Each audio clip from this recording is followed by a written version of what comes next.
Okay, I've lost a bit of weight. A couple of pounds since that illness. Oh yeah, that was the last time we spoke. You weren't feeling too great. Anyway, Fight Lens back for our monthly sit down with the Cobra, Carl Froch. Carl, how are you? First of all? Not too bad. Not too bad. A bit of a chesty cough that's gone now. A bit of a sinus infection gone.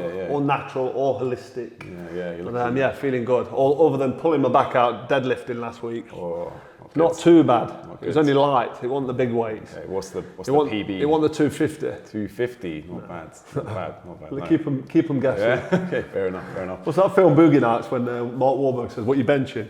You tell me first. You don't tell him what he's benching, does it? I'll let him guess. Keep it under wraps for now. Yeah. You've been filming, I believe, haven't you, out there with Sheila Booth? Yeah. Speaking of films, a film called Salvable, which won't be released for probably another year. But Toby Cabell is quite a big star from Rock and Roller and Dead Man's Shoes. They're two of the films that I watched him in recently. Shia LaBeouf, Transformers, and that film Fury. He's done quite a few. I watched Fury the other night just to see what he's all about, because he cut his face and he pulled his tooth out on the set to get into character. I thought it was a bit extreme. So he's obviously a bit mentally unstable. I've heard so. He did that film with Brad Pitt. He's good friends with Brad Pitt, so that's why he got away with what he did. But no, very passionate about his job. It's really opened my eyes, given me a massive insight into film and being an actor. Yeah. And I've already told my son Rocco, because he plays the guitar, he does a bit of acting, and he plays golf. I've told him, forget the acting. Yeah. Fucking painful. Stick to the golf. Painfully boring. Yeah. Well, there's take a lot after of weight, take after take, repeat. Oh, fucking hell, somebody get me out of here. Honestly. Yeah. As much as I want this film to do well, I hope it gets award, it's going to be brilliant, it's really arty, and it's boxing as well. But to be an actor, mate, you need some patience. Get me in the boxing ring and let me swing away. So is she a boxing? Is he in boxing in the film? Shia LaBeouf, he's one of the trainers. He's Vincent's. He's one of the fighters' brothers. Oh, okay. Yeah. So Toby Cabell does a bit of boxing. So you're not training up Shia? No. Well, he's done a bit of boxing. I did a bit of body sparring with him. Oh yeah. Yeah. How's he getting on? He's all right. He's quite tough. He's put a lot of weight on. Yeah. He's been having like 10 egg omelets. Yeah, he's big. He's chunky. Okay, interesting. He's chunked up. He looks a bit solid, but he's not fighting. Toby Cabell's doing the boxing, and he used to do a bit of amateur boxing. Okay. He's the reason I'm involved, because when he got involved, he said, "Look, I want Froch to come and train me because I want to look like I know what I'm doing." And we went to the same school together in Newark. Oh yeah. Such a small world. No. It's crazy. He lives out in New York now, in Bedford. Say Rocco's playing golf. I saw you on the driving range. Where that was out in. That was in Dubai. Dubai. Good. I was with Anne Middleton. Seen his little swing. Yeah. No, top golf. Yeah, it was good fun. Yeah, Cobra steps up, smashed it down. Straight down the middle, man. Yeah. So is that Rocco's man? Be a golfer? Well, that's what he does, yeah. And ideally, if he can keep progressing like he's doing, try and get him on the golf scholarship in America when he's 18. Get him on the tour. But when he's 15, 16, 17, he might change his mind. Yeah. You know what kids are like. Just let him do what he wants. But I've got him into a friendly sport rather than a sport where you get your head caved in. Yeah. Because he's my son. Exactly, yeah. Got to look after him. We're talking about poker there as well. Poker? Yeah, you're someone who likes a bit of poker. Absolutely, I've been playing poker for years. Online and obviously playing tournaments. I mean, online more so when that pandemic started. I was stuck indoors, aren't you? But I love live games. I love to be round the table, staring into the eyes of the player, and whether you're calling their bluff or whether you're on a bluff, you can ask them when you're in the hand, you can talk to them, and you can see the reactions and have a look at the heartbeat. And I just like I like the dynamic of an actual live game rather than sitting in front of a computer screen. And when I'm in front of a computer screen, it's usually 3 or 4 games at once. It's not usually just one game. I usually play multiple tables, Impressive. But don't do as much as that these days now. No. I used to be an ambassador for a company that I'm no longer an ambassador for, so I won't give them a plug. And I'm getting back into poker soon. I mean, I play still live in Nottingham at the Dusk Till Dawn place near Showcase Cinema. Dusk Till Dawn. It's one of the biggest poker rooms in Europe. A good friend of mine who owns the place, Rob Young, he plays big high-stake cash games. I'll play a bit more tournament, a bit more sensible. Problem with a cash game poker, you can lose a load of cash. You can get out of hand quickly. And then you can buy back in and then you can go again. Well, with tournament, say your tournament's whether it's £50 or £5,000, usually dollars for whatever reason. Once that's gone, you're out of the tournament, you're gone. Yeah. You go home with your tail between your legs, pissed off. But I usually last 2 or 3 days in tournament. I usually run really deep into the tournament. That's some good stamina for and I usually cash. No, definitely. You need like 8 hours. But you have to go prepared. You can't go hungry. No. You can't go on your phone all loosey-goosey, just messing around. You have to be concentrated for focus. You have to realise it's endurance. So you have to take it serious, and you've got to have a plan as well. Got to have a game plan. So early on, you're a bit looser, play with a bit of a wider range. Then when you get deep into it, play a bit tighter. Your card range closes, depending on who's on your table, what you've got, what little signs or little reads you've got. So people think, oh, poker, load of rubbish, or it's boring, or it's gambling. It's not. It's a really sort of insightful game, and it takes a lot of strategy and sort of mental focus and awareness of the table and who's playing. So I love the live games better than the online Lots stuff. of money to be made if you're good at poker, to be fair. Yeah, and you don't pay any tax on it. No, I know a few millionaires who don't pay. They pay zero tax on poker. Yeah, amazing. What's all that about? Amazing. Have you got any specific memories of big wins or hands? Well, I that you ran to the third day in a tournament in the Bahamas about must have been 5 years ago. I came 67th, so I made my tournament entry money back, which was a $10,000 entry, plus a few grand. But you've got to be on that final table if you're going to make any serious Bunsen burner. Yeah. But no, that's my career, and I've made about 5 or 6 grand in any one game on cash games. But I stopped playing cash games because you don't often win unless you're stupid. And then when I say stupid, I mean really brave, reckless. And reckless. And there's a fine line, and you don't want to be chucking money away when you've had your head punched in to earn it. You know what I mean? You've earned it the hard way. That's why I invest in property, because it's safe, it's stable. Yeah. You know where you are with it. But poker, I love it. I love the tournament games, but the live tournament, not online. Although I do play online when I have to. I presume your username isn't the Cobra. I'm on there as a Cobra. There's usually a bounty on my head, which makes it worse, because whatever card you've got, someone's going to call you. So you can never really be on a bluff when there's bounty. But when I was an ambassador, I was a bounty more often than not. So I prefer not to be. Just prefer to sit there, be a bit quiet, stay out of the way, and pick my spot. Keep your head low. Yeah, we should have a little game, me, you, and the team at JBD. We should have a game of poker. I'll show you how to go on. Right. I'll go easy on you. Bring it on. We'll see. All right, we'll see how we get on. We'll settle it in the sparring ring after if you want. No, I'm not sure about that, mate. Stick to the pull-up contests, maybe. He's out. He's not having that. No, I'm not ready for that, mate. Maybe never. But let's talk about some boxing. That's why we're here, I suppose. Like you said, Ryan Garcia, Devin Haney last weekend. Brilliant. Good fight. Much better fight than a lot of people maybe thought it might be. Yeah. Obviously, Garcia came in over the weight limit though, 3.5 pounds, so the belt wasn't on the line. But it didn't stop it being a great fight. But does that make him a bit of a cheat in your eyes? The fact that he came in over the weight like that? Well, no, because Haney's team agreed.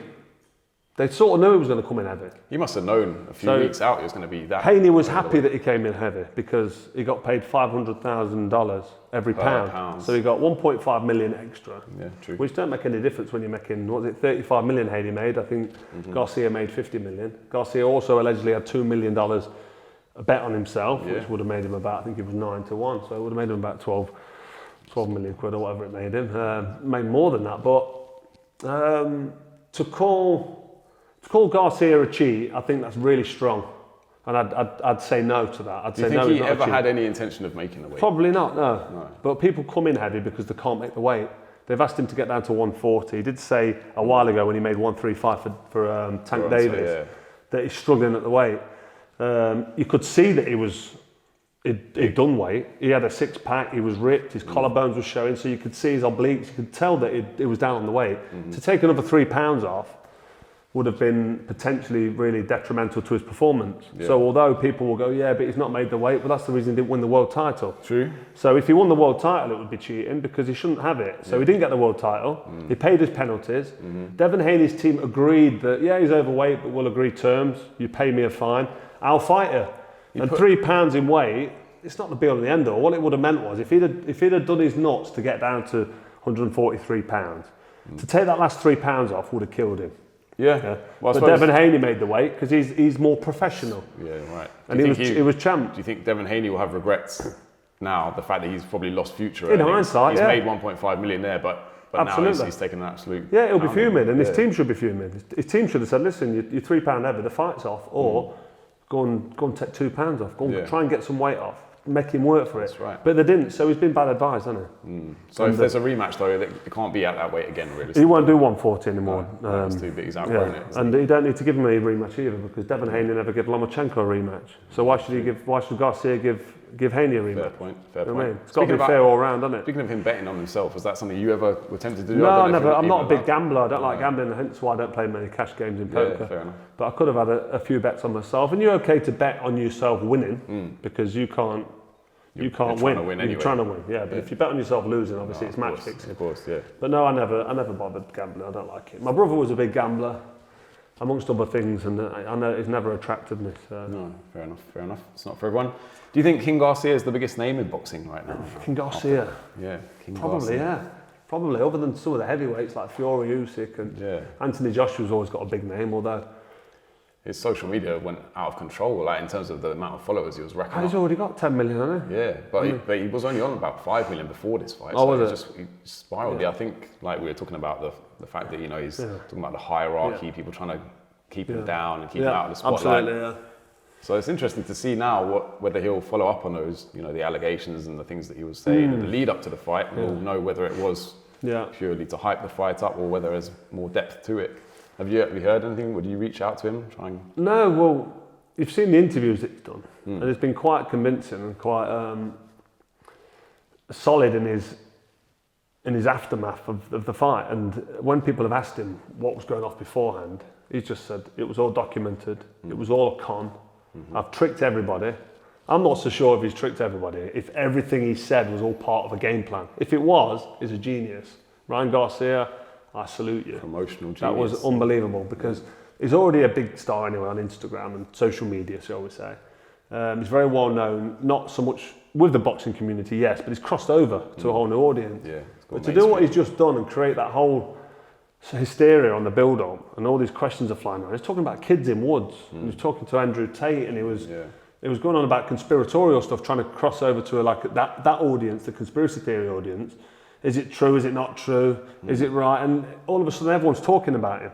So I'm not fully convinced it was all totally a trick or a scam. There's or an element of truth. I think there's an element of truth in it where he thought this is getting a bit out of hand now. Maybe someone's had a word of him and he thought, right, I'll pipe it down. And now to just get away from it, he's just saying, it was all a big con.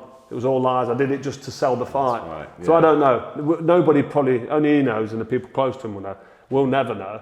But bottom line is, all that aside, he's gone in the ring and he's put on a really, really good performance. This is it. How good actually is he? Because beyond all the smoke screen and all the smoke and mirrors, he put on a great performance. Well, when he got what done would by you do to beat him? when he got done by Tank Davis, I thought he's a bit of a spoilt brat. He's got all this following. He's made a lot of money. Good-looking kid. Yeah. He's got that star appeal, that crossover appeal. Yeah, it was the body shot. Because he looks the part. He's good looking, like I said. He's got a dead fast hands. He's in good shape, and he can talk. He knows how to talk. But when he lost to Tank Davis and stayed down with a body shot, I just thought, come on, get up, show a bit of, show some balls, get up there, let's do it. And no, he stayed down, but he was exhausted at the weight. He was down to 135, and he said, look, I couldn't do it anymore. And when you've been hitting call it a liver shot, don't they? Yeah. Body shot, he's winded, he's been already hurt, he's already emptied the tank in the first 2 or 3 rounds and give a good go for himself. And he's probably just thought, I'm getting beat here. Save myself for another day. Still a quit. I still say, listen, you should have got up, you should have still carried on, go out on your shield. But it's his only loss. Right. And he was drained at the weight. And look at what he's just done to Devin Haney. And look how good Devin Haney was dubbed to be. Everyone was tipping him as the next Floyd Mayweather. Everyone thought he was brilliant. Even though, the only caveat to that is, his fight with Lomachenko, I thought he got beat. I thought Lomachenko did enough to win that fight, and he didn't. So you just say, well, actually, rematch Lomachenko then. Let's have it more convincing. Yeah. And then we'll start to put you on that pedestal. But yeah, Haney's a real fantastic talent. He's still a young man. What is he, 25, 26, not even 26. I think 25 years old. And he's got a great future ahead of him. No doubt. But he's just been done there. He's been battered. Yeah. Been dropped 3 or 4 times. It wouldn't have done him any harm to pull him out of the fight and save him for another day, because we don't know how he's going to come back from that. He's not a big puncher anyway. Not a massive puncher. He's got fast hands. Can he take a shot on the chin? Well, he was down 3 times. Down more than that. The referee had a stinker, by the way. Yeah, the referee was awful. The referee was disgraceful. He was just helping him out, picking him up, deducting points, wasting time. Yeah. He had everybody against him, Ryan Garcia. And that's what makes the victory ever so more sweet for him. And looking forward now for Ryan Garcia, he's been calling out names left, right and centre on Twitter. Conor Benn, he said he's going to eat his spleen. Conor Benn said he's going to punch his teeth down his throat. Yeah, I've seen all that. Yeah, so it's spicy, but as we know, Conor Benn can't fight in the UK. He can't fight in the UK. No. He's not got a belt. Yeah. He's not beaten anybody. I mean, Chris Algieri, yeah, okay, but well past his best. I'm not giving Conor Benn any stick, but you've got to do something in the game, in boxing for the public. Yeah. It's like the Colosseum in ancient Rome. The people want to be entertained, and they want something at stake. All that's going to happen if Conor Benn fights Ryan Garcia, it's going to be Ryan Garcia giving him a chance and helping him out. It's not going to up the ante that much. It's not a big fight in the boxing industry. There's a lot of people that are waiting for this resolution of Conor Benn's failed drugs test. The British Boxing Board of Control still not licensed him, so it's like a scratch record and it's boring. But unfortunately for Conor Benn, he's in that position. Yeah. And Ryan Garcia, Conor Benn, for me, is not a massive fight. It's one I'd want to watch. It's more of a social media fight, isn't it? I suppose, really. He's trapped in purgatory. Yeah. If that fight was put on at Wembley Stadium, would you go and watch it? Would it fill Wembley? Probably not. Would it fill the O2? Probably maybe not. But it can't happen in Britain anyway. No, that's true. Garcia needs to be rematching Tank Davis. Yeah. But Tank Davis won't want to come up in the weight division.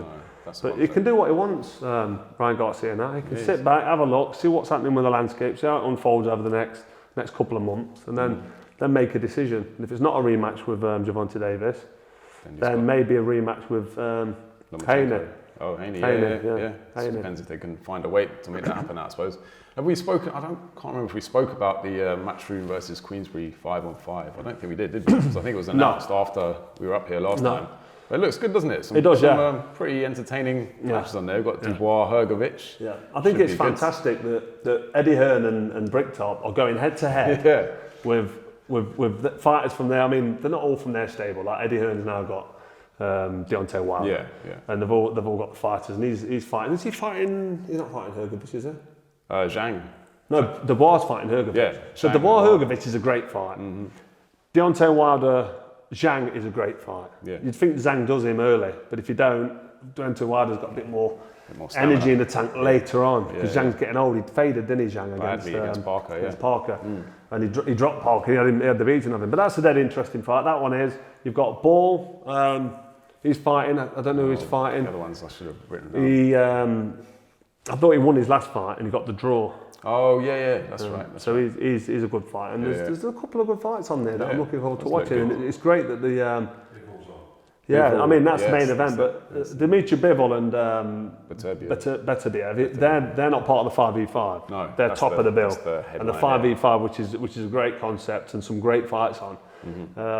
That's on the undercard, but no, the Bivol Beterbiev fight. It's going to be epic. Who wins that one? I'm making Bivol a slight favourite. Yeah. If he gets clipped, it's could go either way. Really, it's almost a 50-50. But he can take a shot. He's tough. If you put Bivol into a computer with all the statistics and all his attributes, and you put Beterbiev into a computer, the computer kicks out Bivol as a winner, because statistically he's the winner. Right. And he's beat Canelo, and he's naturally bigger, and he's got fast hands. He can box. He can fight up close. He can punch. He can take a punch. Yeah. And Beterbiev, although he's such a great fighter and a big puncher, he gets hit. He's getting older, and I know he lives a life and he's clean. He's very religious, and he lives in the mountains like a monk, and he's probably a young 40. He's probably never drank alcohol in his life. No, I just think that Bivol has to be the slight favourite, but you just never know. What a great fight, though. Yeah, great night in general. Great night in general. Someone who's not involved and probably feels like a bit on the outsider, Ben Shalom and Boxer.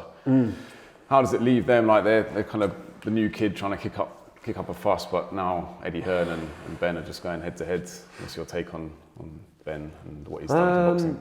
Oh, Eddie Hearn and Ben Shalom. They've got some beef, haven't they? Yeah, they don't get one, do they? No, they don't. I don't know why though, because Eddie Hearn seems a bit more chilled now. He's getting a bit older. Yeah, he seems a bit more peaceful. He don't seem to give many people stick. Even he was very complimentary to Oscar De La Hoya at the weekend, and Oscar really don't like him. Yeah. But Eddie was like quite classy in the way he's speaking. I like the way he's turned over this new leaf of no beef, but is it all a front? Because I don't think he likes Ben Shalom, and the fact that Ben Shalom now on Sky Sports where he left. Yeah. I don't know what the problem is, to be honest. He keeps pulling out purse bids, doesn't he? That's what seems to rile him. Who does Ben? Yeah. So they'll have it all organised, and they'll set it up, and then last minute he'll pull out and just won't. Yeah, that's frustrating. I mean, Sky had who was it? The heavyweights. Fraser Clark and Fabio Ward, and that was a big fight, and that was decent. And then they had the Amir Khan, pay-per-view, Amir Khan and Kell Brook. Yeah, yeah. And he also had Liam Smith, didn't they, twice with that was with Chris Eubank Jr. Yeah. But other than that, they're struggling, aren't they, for some real good fights and some big fights, Sky Sports are, since Eddie Hearn left. So I think Ben Shalom's got a bit of beef with Eddie because he's pulling out them. You reckon that's what it is? Yeah, so between them two, I don't actually fully know what's going off, but hopefully they can sort it out. But Eddie, I think, Eddie's in the front seat anyway with DAZN, being over in America. Yeah. And I think he's looking down at Ben Shalom, and there's not much respect there, which is a shame. You said Eddie Hearn and De La Hoya are kind of getting on again. I've got a question here. Do you think they should get the gloves on for a charity fight? Eddie Hearn and De La Hoya. That'd be interesting, wouldn't it? That'd be interesting, yeah. Well, the thing is, when you've got somebody like Oscar De La Hoya who's fought at every level, Olympic champion, multiple weight world champion, you can't put him with someone like Eddie Hearn. No, it would be a waste of time. Eddie. They're probably about the same age, aren't they? The only claim to fame Eddie's got in the boxing ring is beating his dad up. Oh, yeah. And I've not seen any footage of that. No, I've heard about it. Yeah, just under. Apparently he fought under the name Eddie Hills. I don't know what the truth of that is. Really? Eddie Hills, 6-0, 4 by way of. Is the Iceman apparently. Okay. Well, I just want to see this footage. To find this footage. His dad's the CEO of Matchroom, and there's no footage. Yeah, it's a bit suspicious. So where's the footage? So Eddie, release the footage. we'll judge you on your capabilities. I've seen him beat. I know his name, but I was going to call him something else. And Frank Smith. I've seen him beat Frank Smith on body shot. Have you not seen the footage of that? Oh, no. I'll have to look that one up. Yeah, that's the only person I've seen him beat up. Okay. A chubby Frank Smith body shot, and Frank went down. Yeah, I can imagine. That's all I've seen. Eddie Hearn's a big guy, isn't he? To be fair, yeah, 6'4". It's a long way down, isn't it? Yeah. When you're getting chinned, it's a long way to fall. Right. It's a heavy landing. Yeah. Speaking of heavyweight, the heavyweight division, Anthony Joshua apparently might be fighting the winner of Dubois Hrgovic, or also a trilogy fight against Andy Ruiz, who's back now apparently. So which out of Dubois, I think Dubois Hrgovic is a good fight for AJ, especially for one of the titles that will probably become vacant after Fury fights Usyk.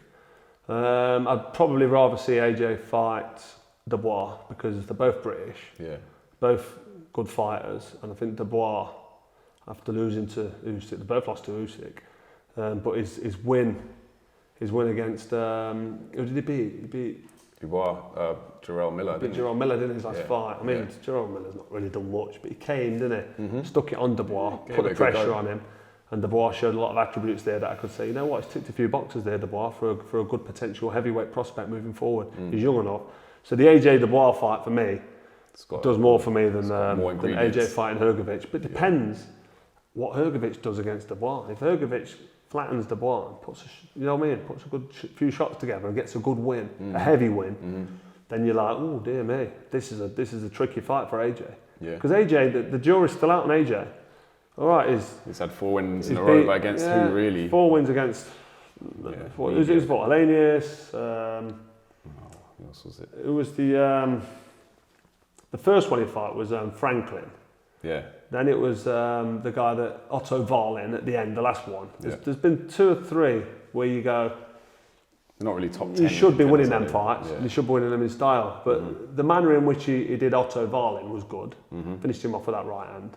But Otto was terrible on the night. But it's not AJ's fault that he was terrible. And then the Ngannou. But the Ngannou fight, really, you can say that was a good win because Ngannou was good against Fury. Although Fury was poor, the way in which AJ got in there solid, looked him in the eye, put his shots together, flattened him twice. That's a good win by AJ. Definitely. But now where's he go from here? He's want to stay active, doesn't he? So he can't be waiting around. Absolutely. So the winner of, like you say, Dubois Hrgovic, great fight, depending on, well, he'll fight the winner, but it depends how they win. You know what I mean? If Dubois runs and holds and keeps out of the way and wins on points, then you'll say, a good fight for AJ. But if one of them goes in there and destroys the other one at this level, you'd be like, oh, dear me. No, I can't see it happening. I think it'll be quite a close fight. Well, if Dubois catches Hrgovic, because he's a big puncher, and he irons him out, AJ might be sitting back thinking, fuck that. Might swerve that but he'll have no choice, because he'll have to fight him, because the people are going to want it. And then you've got a great fight. And then if AJ can go and do the business there, all waiting for then is AJ Fury. But unfortunately for Fury, I still think Usyk's going to do him. You reckon? Yeah. Well, you said last year that you could take Usyk in a street fight. Did I? Apparently. can we just lose all that footage? Can we just lose anything that says that I can take Usyk in a street fight? Can we just lose it? Well, obviously, like we know. No, he's a warrior, mate. He's a proper hard, tough fighting man. He's bigger than me, so on the street he'd have to get dirty. Yeah. Very dirty. Well, a bit of eye gouging. For me to have a chance. But no, I've got so much respect for Usyk. 100%. I'm not going to sit here and say I'd take him on a street fight because he's a proper classy guy. He's a very he's a strong Christian, and I love the way he conducts himself and the way he operates, the way he speaks. I know there's a language barrier, but he just oozes class, and he's got the resume to back it all up. So no, Usyk for me, I'm a big fan. Fury looks like he's going to come in at the lightest he's ever come into a match for that. Do you think that's a good tactic on his behalf? I'm not sure if that's a good thing or a bad thing, to be honest. Yeah, because he's going to lose some of that, the overall that weight power. that he managed to sort of bully Deontay Wilder with and lean on him and tie him up and just have his own way. When he gets on top for Fury, when he's under pressure, under fire, he's able to sit back, get hold of the back of the opponent's neck, lean on him, and use his body weight to get himself in and out of trouble. Yeah. If he's losing weight and he's slimmer, I'd like to see him perform at a slimmer weight than go straight in there with Usyk, because that advantage, one of the main advantages he's got over Usyk for me is his size. Yeah. And if you're going to bring that size down, he's got to then rely on his speed and his movement and his boxing ability. Which didn't look great last time. His punch output's not as big as it was. He don't throw as many feints. He's not as light on his feet, and he gets hit on the chin. In the last couple of years, more than he's ever been hit. So what's the thinking behind it then? He wants to be light on his feet, be able to make the ring big. Maybe the weight ain't his thought process. And maybe what's happening is he realises in a really hard fight, he realises this is it. It's now or never. And he's training just more than he usually trains. And he's watching what he's eating more. So he's upped everything. He's upped the training, he's upped the diet a bit more. Okay. He's eating more healthy. And the weight's just falling off. Yeah. Maybe that's what's happening. Could well be. So his body and the way he looks is a product of his training camp. But the fact that he's coming in lighter may not be a good idea. So maybe the nutritionist needs to step in and say, right, get some more red meat down you. Yeah. Get some more protein down you. And do some weight resistant exercises. Maybe he's doing it, build up the stamina, build up the fitness, and then closer to the fight he'll put a bit more bulk back on. I think he needs the muscle on now though. He needs to be bulking muscle. You can't put muscle on late and expect to be able to work with it. So I don't know. He's a box of tricks, and he's a puzzle, Tyson Fury. You never know what he's going to say. You never know how he's going to fight. What's going to turn up like. You wouldn't expect him to lose. But he's in against Usyk, so I think he's in deep water. In terms of the build-up, normally we hear a bit more out of John Fury. He's a bit of his mouthpiece in the lead up to the fight, but this time he's been pretty quiet. Do you think he's learnt from the past? It's a bit distracting having Big John shooting his mouth off. So he's told him to. I think he's been told to pipe down. Yeah. I think he oversteps the mark a little bit. It's a bit cringy, the stuff he says, and a lot of it's a bit close to the bone as well. It's like it's borderline absurd. It does get that way. And a little bit crude, and you just think, come on, John, think about what you're going to say before you say it. So I think he was having a go at me, wasn't he? And he called me out, said he'll give me a kick me up the arse, give me a slap, and he'll take me on in a fight. He literally made a public offer down the phone. He'll fight me at Wembley Stadium. Was it 93,000 fans or something? Yeah, something like that. And I was obviously I paid him a bit of lip service because I'm not going to sit back and just let somebody trash talk me without giving him a response. Exactly. But he's gone quiet, hasn't he? And I think because it came on top with him, we're having a go at John Fury now, aren't we? But because it came on top with him with Joe Egan and Mickey Theo, two blokes his similar age, saying, I'll fight. We've got potential TV with misfits. Yeah. Where's John Fury? The fighting man, where is he? He's vanished. He's hiding. And now he's been told, pipe down, keep your mouth shut, and stay out of the way of the promotion. Yeah. The fighting man that don't fight. Yeah. So I don't know, I can't answer your question about John Fury. Fair enough, yeah, but we'll just wait and see if But I'm not surprised he's been told to pipe down and keep out of the way on the build-up to this, because it's a serious business, boxing. Very much so, and he's a fucking clown sometimes.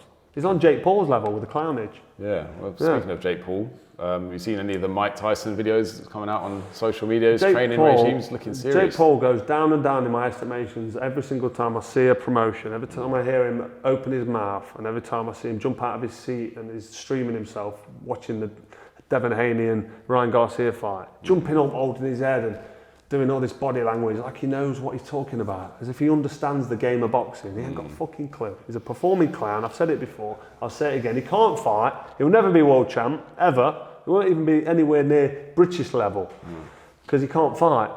He's just doing what he's doing with his little demographic of teeny boppers that buy into this bullshit that he's doing. and he's got no intentions of fighting anybody. No. He mentioned my name. I called him out. I said, come on then. No, he called me out. I responded and said, come on then. All went quiet. Let's do it. And he vanished off the face of the earth. And then all he does is he comes back and says, oh, he must need money. He must need money. Oh, I think Tommy Fury said I'll fight you again. It's, oh, Tommy Fury must need money. Everybody needs money when they want to fight this idiot, Jake Paul. Yeah. Because you're a fucking idiot. So, it's gonna get talk about money. I've already said to Jake Paul, I'll fight you for charity. He thinks everyone else is skin. He thinks, because he's done what he's done, he thinks everyone else has got no money. I don't need the fucking money. I'll fight him for free. I'll fight him for fun. You know what I mean? And I'm not asking for the fight. I'm not calling him out. I'm just saying, listen, this guy can't fight. He doesn't belong in the ring with a professional. And he showed that when he fought Tommy Fury. Because Tommy Fury, with all the respect in the world, is a novice professional at best. So he's like, if he went in the ABA championships, he'd lose because he's of that level. But as a professional, a 6 and 8 round fighter, if he wants to build up in the game and do something, potentially he could do something in a few years with a lot more experience. And Jake Paul lost to him. Fucking lost. Well, that's the levels we're talking about. So really. You are. Exactly. You've got League, Premier League, and you've got Champions League, and you've got Division 4, and you've got Saturday and Sunday conference. He's just pub league, dipping his toe in the Sunday. The pub league. Pub league. Jake Paul in terms of boxing ability, but that's enough about that fucking. But Mike Tyson, though, have you seen the video? Oh, the Mike Tyson. I mean, he's being disrespectful. Did he mention his daughter? I mean. I didn't see that. I think he did, yeah. Somebody said he's mentioned his daughter, and I just thought, no, don't go there. That's not on, like, and then, obviously, Mike Tyson's a legend, an icon of the game, and the most feared man in boxing when he was fighting. And what pleasure do you get from taking on Mike Tyson, who's probably going to be 58 time he steps in the ring? What pleasure do you get from beating him up? It's a weird one, You can't go to bed after that and think, I've done boxing. I beat Mike Tyson. Weird one. I can see the promotion of it. I can see the excitement because people are going to say it's still Mike Tyson, and Mike Tyson can still punch. Yeah, still got power, but come on, Jake. Got this, not the Mike Tyson we know from back in the day, the legend. He's still a legend, but he hasn't got the same. Not even in the same. The reason people retire when they're 34, 35 years old, and maybe 40 years old. Because they can't do it anymore. I retired at 36 because I couldn't do it anymore. Maybe I could have had 1 or 2 more fights. 36 years old. I'm now nearly 47, so 10 years on. 10 years later, I'm not training, not being in the gym. I'm in the gym and I'm doing bits, but Mike Tyson's nearly 60. Did you realise that after 30 seconds of output of punching, he's totally exhausted and finished? That's the facts. He's got a walking stick sometimes. He's got hip problems, and he smokes a lot of weed. He's not on the cardio. So this is an old man that shouldn't be anywhere near a boxing ring. But fortunately for Mike Tyson, he's fighting someone who can't fucking fight, in Jake Paul. That's what levels it out. So it makes you think, hang on a minute, he's got a chance here. If he connects a shot he just has to come on Jake Paul's chin. And everyone's praying that he knocks Jake Paul out, but in reality, Jake Paul keeps out of the way for 1 or 2 rounds. Just breaks him down. And even that, would I say it's fixed? I wouldn't be surprised if it's fixed anyway. If Mike Tyson's getting a few more quid, make it look good. I mean, saw Anderson Silva jump on the floor. Saw his last opponent before that take the little hint. Here's a hint, boom, ate you with that one. The whole thing's a wind up anyway. You said last time we spoke you were going to watch UFC 300. Watched it, yeah. Yeah, it was good, wasn't it? Really good, yeah. Great event. Was it Max Holloway? Yeah, with the BMF. Yeah, I mean, I didn't watch it all because I was in Dubai, but I got it on the playback. I was very impressed. Some great fight. The main event was he got kicked low, told the ref to hold up, then hit him with a left uppercut. Flattened him, and then just finished it. And hammer slam. Is it the hammer slam? Yeah. Is that what they call it? I think it's just the hammer, isn't it? Is it the hammer? Yeah, smashed him up. No, I'm into the UFC. Yeah, well, the UFC 301's in Manchester. 301, yeah. I'm going to try and get down. Yeah. The main event's at 3 a.m. Oh, is it? How do you feel about that? It's for the American audience. Accommodate for the American audience, Not ideal. This is what it is. Quick word about Terence Crawford. If he wins the WBO, WBA, Super welterweight titles, where do you rank his career with the boxing greats? Is he up there with them? Some of the best? Sugar Ray? Terence Crawford's already up there with them. Yeah, he's a great fighter. Unbelievable. That win against Errol Spence should have been a close fight. It was just a whitewash. So yeah, you've got to put him up there with the top 5 at least, pound for pound, of all times, because he's just so good, isn't he? World class. He doesn't seem to have that charisma. Doesn't seem to have the draw that maybe he deserves. I don't know. Well, the thing is, he's not controversial. Yeah. He doesn't say anything that's too out there. Just gets the job done. But as from a boxing purist point of view, pound for pound, a fighter, as a pound for pound star. Yeah. Okay. I think we'll wrap up there for this month, but we'll keep coming back until we get a conclusion on some of these some of these topical Absolutely. issues. Yeah. Carl Froch, once again, Pleasure. thank you for your thoughts and opinions. The pleasure as always. Yeah.